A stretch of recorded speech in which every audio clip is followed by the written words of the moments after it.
Seni yerleştirgen nasibiti büsettiğine yine de sinesiz yaşayıp olmam gerek. Olma bir düğümlüğüne sağından da kovadı yanlarına koydum sina torta gügelem. Durmaşımını bir de bir yemelendirip durgan seni bittin sizi bir gün.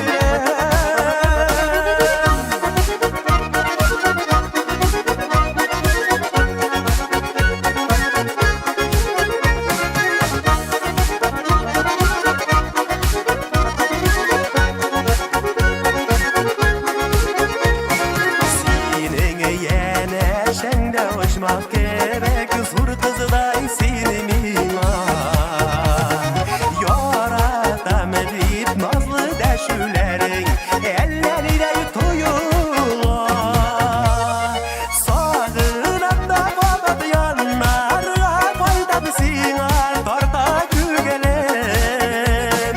Durmaşımını bir de bir yemelendirip durgan seni bittin sizi bir güle.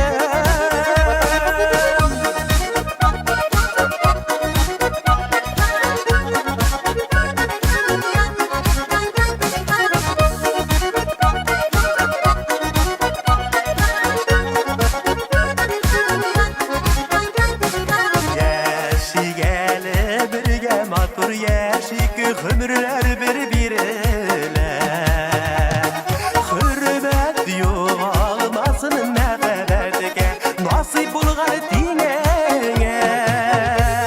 sağından da babat yanlarına koydum sina torta gügelem. Durmaşımını bir de bir yemelendirip durgan seni bittin sizi bir güle.